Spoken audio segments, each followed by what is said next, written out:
Bismillahirrahmanirrahim. Assalamualaikum warahmatullahi wabarakatuh. Waalaikumsalam.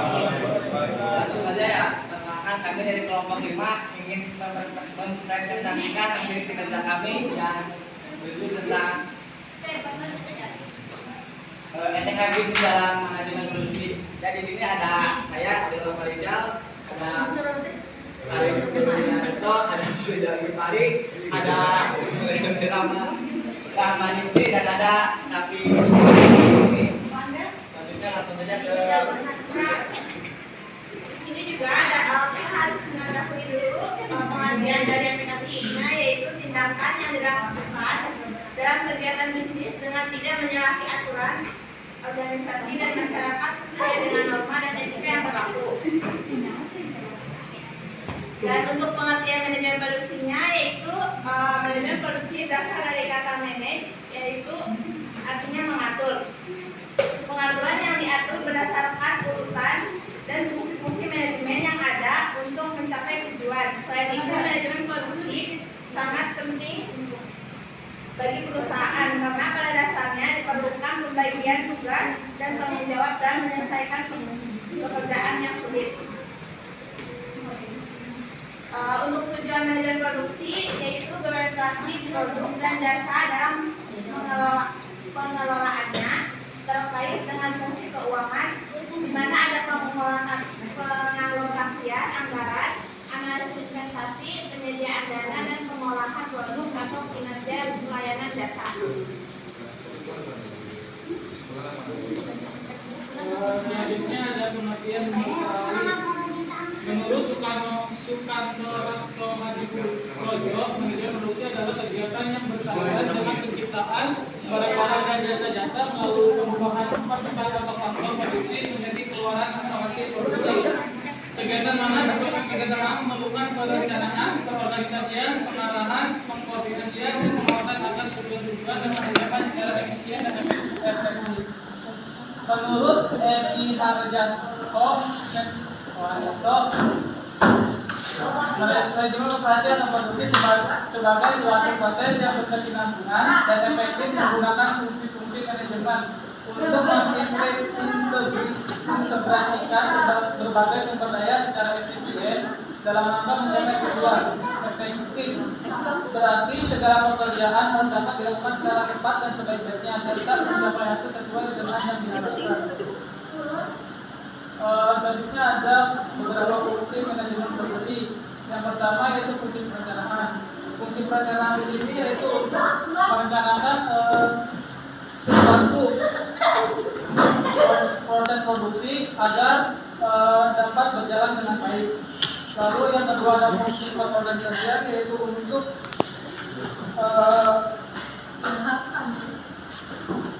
agar proses produksi berjalan dengan baik, agar terorganisasi kayak berjalan dengan baik. Yang ketiga yaitu fungsi pergerakan atau aktuating. Maksud di pergerakan ini yaitu kayak pengarahan, kayak manajemen manajer ke karyawan. Yang keempat, fungsi pengendalian atau controlling. Fungsi ini berfungsi untuk mengendalikan supaya proses produksi berjalan dengan baik, lalu sesuai dengan yang diinginkan.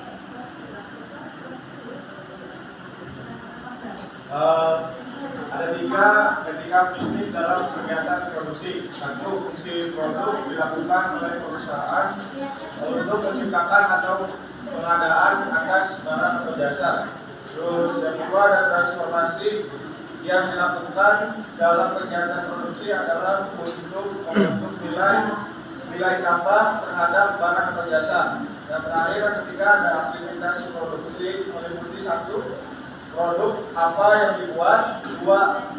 Berapa kuantitas produk yang dibuat, 3. Mengapa produk tersebut dibuat, 4. Di mana produk tersebut dibuat, 5. Kapan produksi dibuat, dan 6. Siapa yang membuat, dan yang terakhir bagaimana produksinya.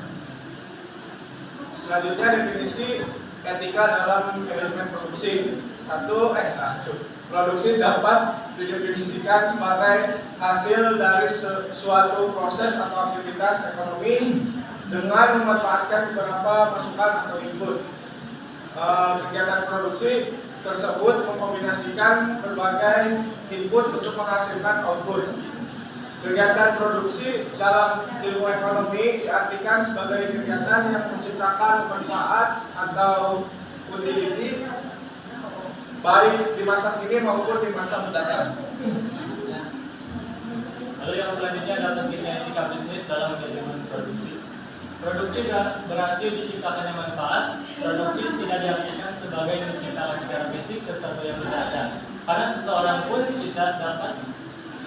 tidak seorang pun dapat menciptakan juga. Kegiatan produksi mempunyai fungsi menciptakan barang dan jasa yang sesuai dengan kebutuhan masyarakat pada waktu, harga, dan jumlah yang tepat.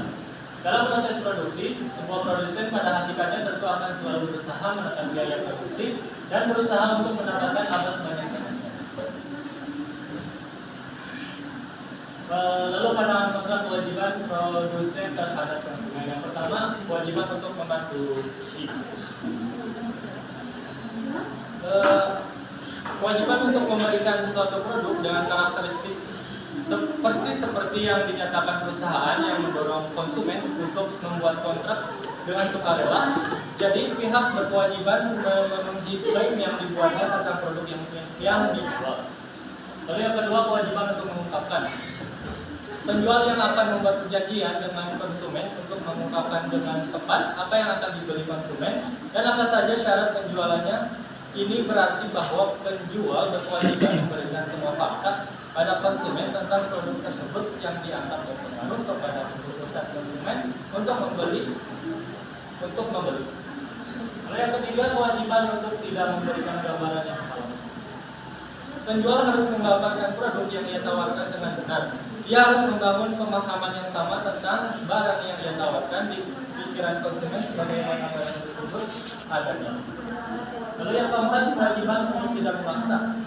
Penjual berkewajiban untuk tidak memanfaatkan keadaan emosional yang mungkin mendorong pembeli untuk bertindak secara irasional dan bertentangan dengan kepentingannya. Lalu yang terakhir, bagian produksi dalam perusahaan. Bagian produksi adalah suatu bagian yang ada pada perusahaan yang bertugas untuk mengatur kegiatan-kegiatan yang diperlukan bagi terselenggaranya proses produksi.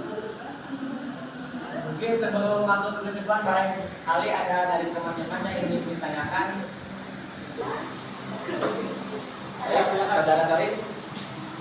Ya, kalian kan menyimpulkan tentang etika dalam produksi ya. Jika dalam suatu produksi dia menghasilkan output barang yang kurang baik atau misalkan bisa merugikan konsumen tuh, sehingga konsumen mengalami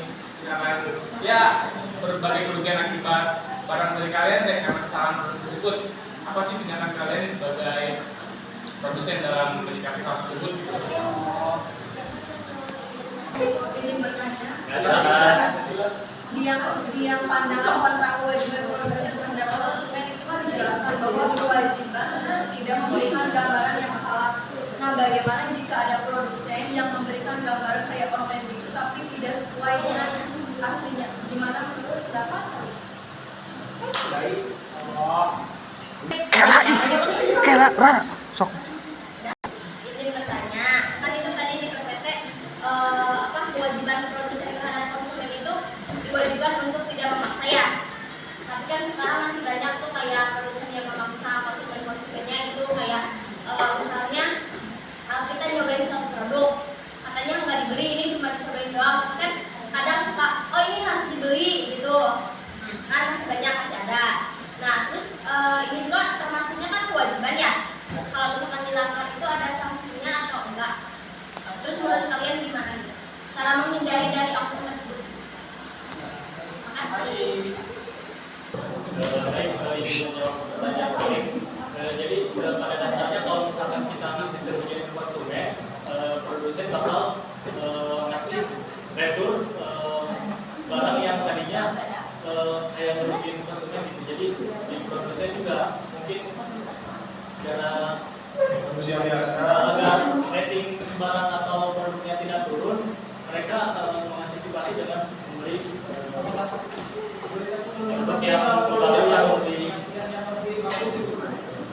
Terus yang untuk kedepannya kita dari bidang produsen bakal memperbaiki produk itu agar tidak terjadi kesalahan. Ya, terima kasih.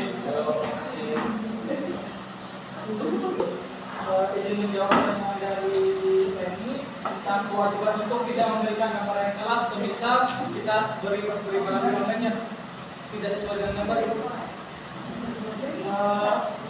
Hampir sama sih, khususnya kayak si Paul itu.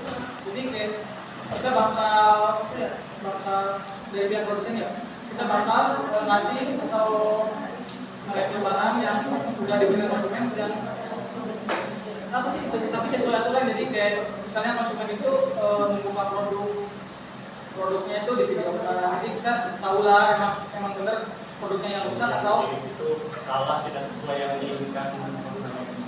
Nah, terus untuk pihak konsumen juga kita harus pintar juga belajar konsumen supaya tidak bukan biar kan berarti juga nggak bakal bohong lah. Karena ada bisa 5 pasti bagus gitu kan. Jadi menjawab dari pertanyaan Tara ya, yang tadi katanya pemaksaan kalau pembelian tas yang seharusnya itu sebenarnya itu target marketing ya, tapi produsen juga tidak mengharuskan salesnya harus seperti itu. Mungkin itu ada target, makanya salah satu salesnya melakukan hal yang seperti itu.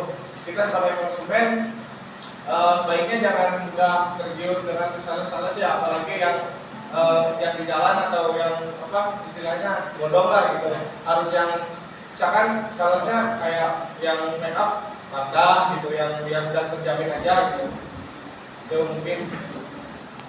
Terus apa sih, sales itu kayak punya target tersendiri, jadi harus memenuhi target dari si misalnya dari pemanggil ya, supaya memenuhi target tersebut bisa menentukan pilihan kita ya. Jadi kita sebagai konsumen harus ya, kita tahu pas bakal sini ini saat ini bakal kita nih, jadi tahulah bakal gimana. Jadi kita jangan terlalu baik juga gitu. Cara menghindarinya gimana? Jangan hindarinya, ya udah pergi aja kalau awalnya nyebelin. Makasih.